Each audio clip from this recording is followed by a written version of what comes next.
want to pull this over here, and some folks are going to lift all the heavy stuff behind me. Our scripture today is a moment in the life of Jesus in Matthew chapter 12, where some folks come to him. He's talking. He's been in ministry for a while, and some folks come to him and say, "Hey, your mom and brothers are outside. Why are you ignoring them?" And this is what Jesus says, chapter 12, verse 48. "Who is my mother and who are my brothers?" And pointing to his disciples, he said, "Here are my mother and my brothers, for whoever does the will of my Father in heaven is my brother and sister and mother." Let's pray.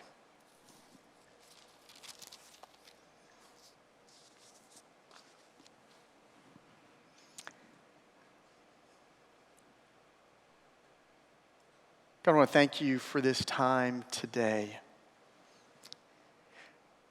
to look into your word, to speak to something about that is so important and critical and at times difficult for us.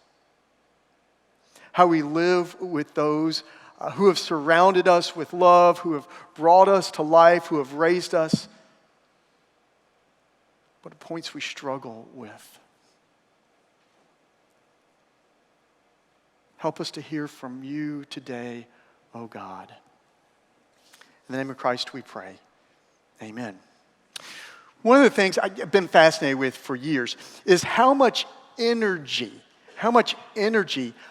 Americans put around these people right here. Magic finger is not working. If it was, there it is. There they are, right there. We spend a lot of energy talking about these people, don't we? Harry and William, the heir and the spare, I've discovered, as they were called. And their parents, Diana and Charles, Camilla, the whole group of them. It's just fascinating to me how much energy. There are TV shows and news reports and books, and we can't get enough of it. And have you ever stopped to think about why? Have you ever stopped to wonder, why do we pay attention to that family drama so much? Maybe it's because of this. Maybe it's because we see their drama and it makes us feel better about our family drama, right? We're not that bad. Nobody's going to write a book about us. But they reflect something to us, I think. That our families can be difficult places, that we can struggle within our families. Ashley Brilliant wrote this. She said, "If you don't believe in ghosts, you've never been to a family reunion," right? Because families are places where hurts dig in and they last generationally. Families are places where hurts can begin very simply, but then grow into something huge that spread and divide and hurt. Here's what we all know about families. Families are the places that inspire us, that shape us, that love us, that create us. And they can be the places that damage us, cause us stress, bring fear to us, that can do great damage to us. Family has the power to impact everything else in our lives, every other facet of our beings. But here's one of the things we need to know. According to researchers, families are one of the pieces of well-being. They point to well-being in our lives, whether that's mental health, spiritual health, financial health, physical health. Our families have a large part to play in that. So how do we, if we know that families can be difficult and painful, and we know that they have a large part to play in our well-being, how can we become people who love our families out of freedom, not guilt or pressure? How can we become people who learn to fight well within our families and do the conflict well within our families? How can we do that so that our families can be a place where we are free to love? To love even in difficult seasons, even when we disagree and struggle with one another. Here's what you need to know. Family is a foundational part of Scripture. Sometimes we forget that. We forget that the story of Scripture is the story of family. Think back all the way to the book of Genesis. All the way to the book of Genesis. God starts the story. God starts the human story, not with a nation, not with a tribe, not with an army or a hero. How does God start the story? With a family. A mother and a father and children. But we get to see the truth of that first family, right? What do we see in that first family? Blame, betrayal, misunderstanding, anger, ultimately violence. And then what do we see the rest of the Old Testament? We see the same thing repeating in those families over and over and over and over. If you are looking for a well-balanced portrait of family, you probably don't want to read about the families in the Old Testament. And even Jesus' family had issues.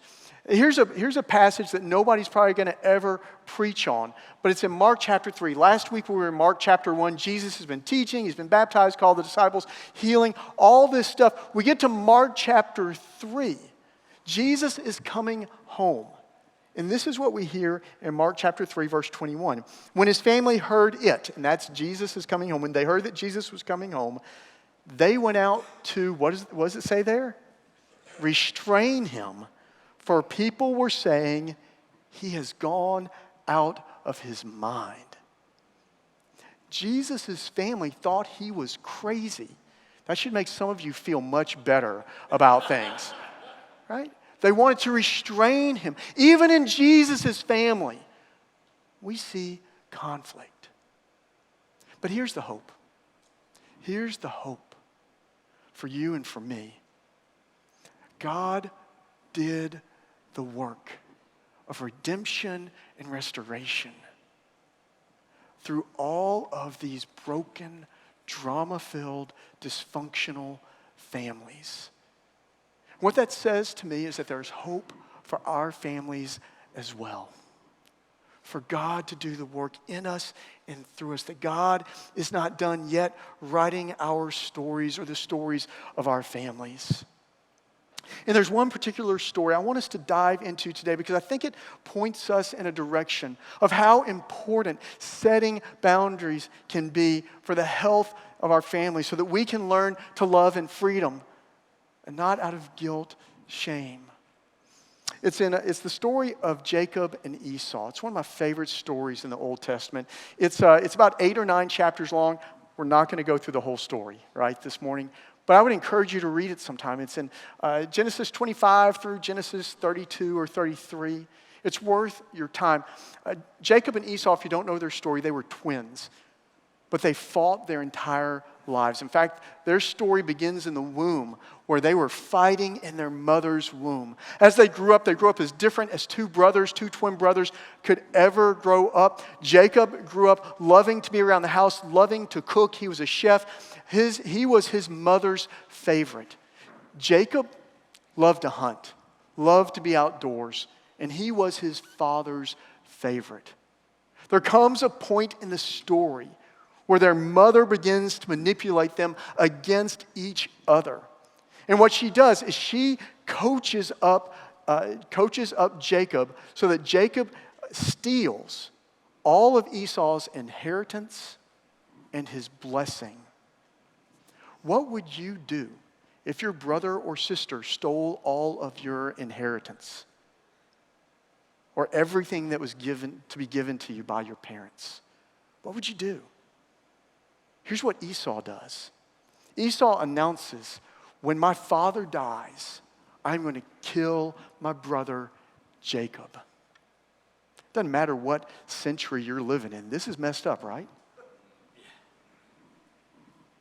Jacob runs.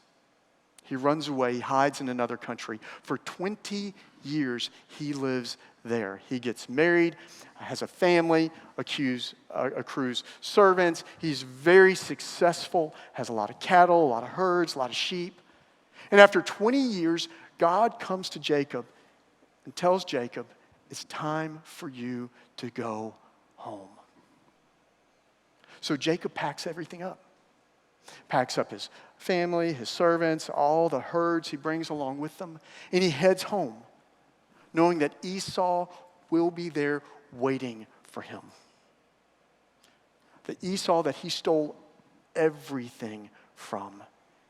And he goes home in fear, just sure that when he gets there, Esau's going to be waiting to kill him. They meet in the field as Jacob gets home. And Esau, instead of meeting him with a sword, wraps his arms around his brother Jacob and welcomes him home. Somewhere over the course of 20 years, Esau has forgiven Jacob. He has moved on from the point of conflict. And it's this beautiful moment in Scripture.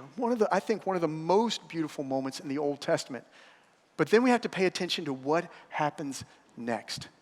Esau says to Jacob, let's go back to the homestead.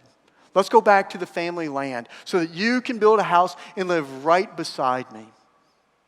And Jacob, who's pretty wise, says, hey, why don't you go on ahead of me and we'll settle in. And this is what happens in Genesis 33, verse 16. It says, so Esau returned that day on his way to Seir. That was the family home.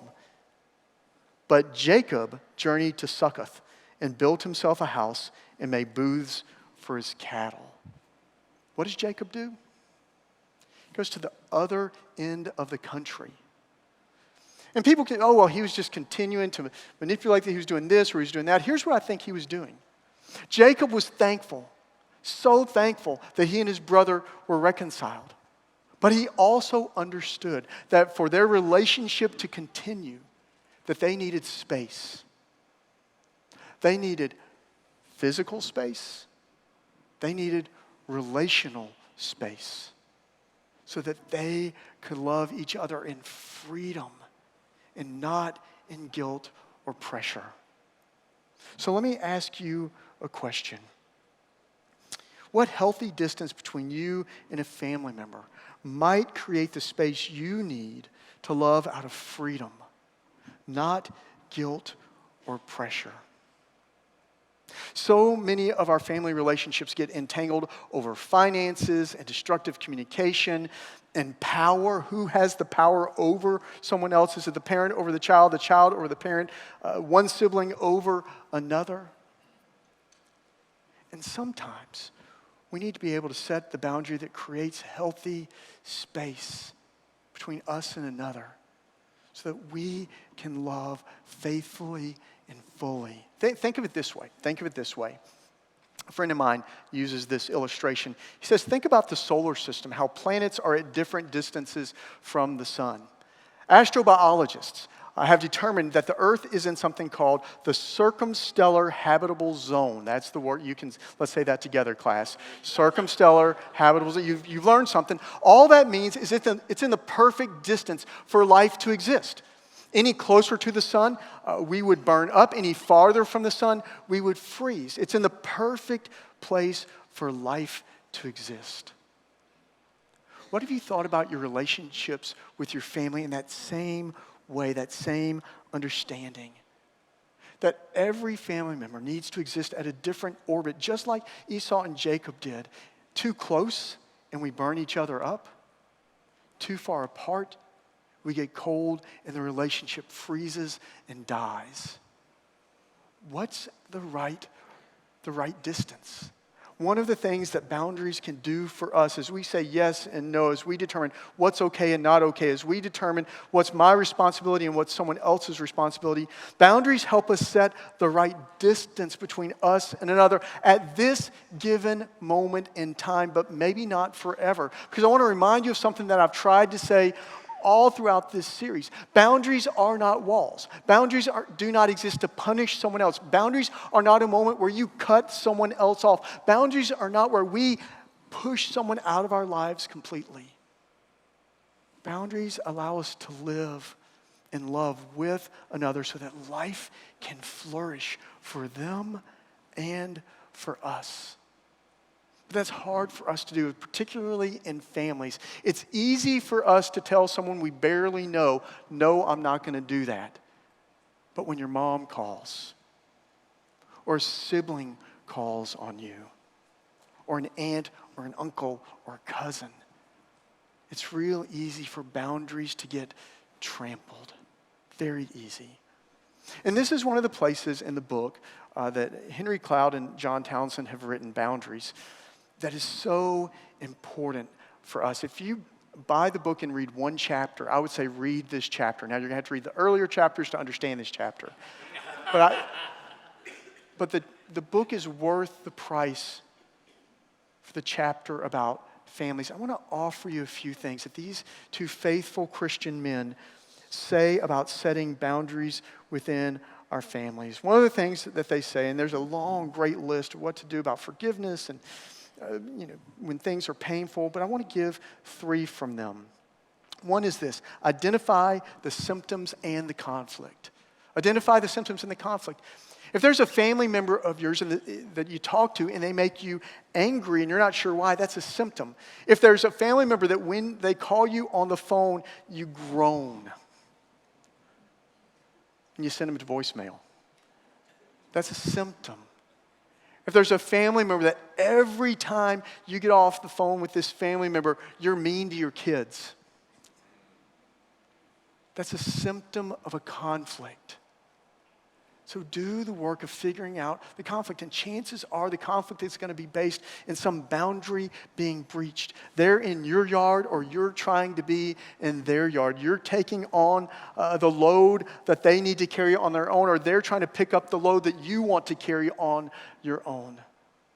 Do the hard work, because boundaries are about knowing where my relational property ends and yours begins. So dig into the symptoms and the conflicts. And then they encourage us to practice. Don't dive into the deep end. When you begin to think about boundaries, you start thinking, well, I should do this, this, this, and this. We got to talk about Christmas. We got to talk about Thanksgiving with the family. We got to talk about the summer vacation. We got to do all that all at once. But here's what they encourage us to do. Pick something small and start there. Maybe it's within a conversation. And someone's always trying to pull you into their conflict with someone else or another family member. And maybe it's simply practicing what you're going to say. I hope you'll go talk to them about this. I hope you'll go talk to them about this. I don't think I can help you solve this, so I hope you'll go talk to them about this. Start with something small before you go larger. And then they encourage us to lean into the family Jesus gives you. One of the amazing things that Jesus does is that Jesus breaks down our concept of family. Most of us think of family just as this genetic grouping, but what Jesus does for us is that he widens it to anybody else who follows Jesus Christ or is seeking to follow Jesus Christ. So as you look around this room today, guess what? This is the family that Jesus calls you into. And that's what Jesus was getting at in Matthew chapter 12, what he was trying to get across to people when the crowds were trying to say, hey, you need to pay attention to your mom and your brothers. And Jesus responds, who is my mother? Who are my brothers? And pointing to his disciples, he said, here are my mother and my brothers, for whoever does the will of my Father in heaven is my brother and sister and mother.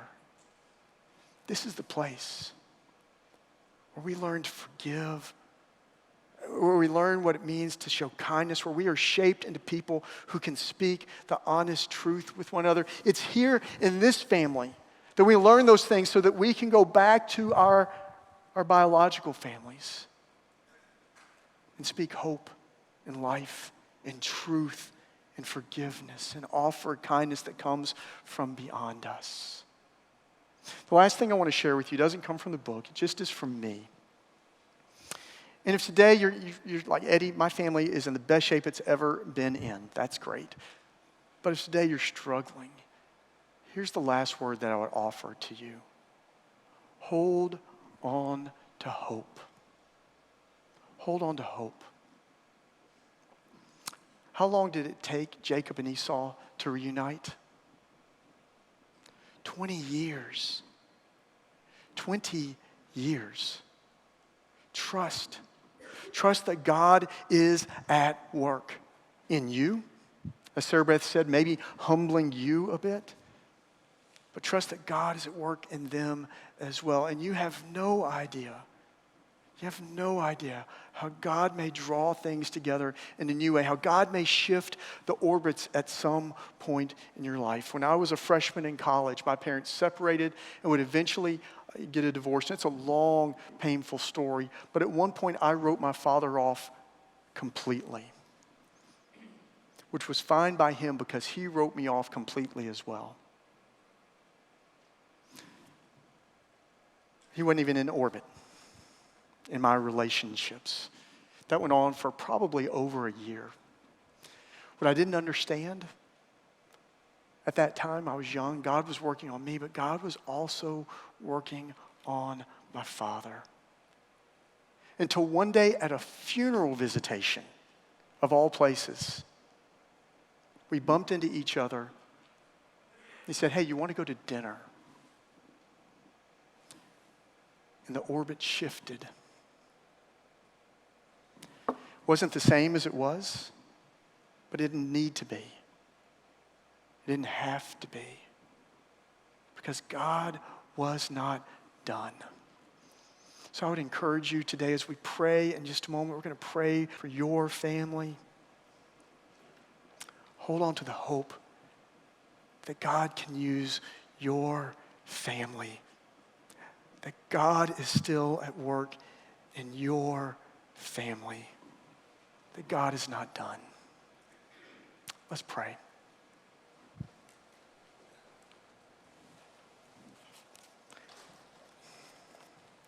God, I'm thankful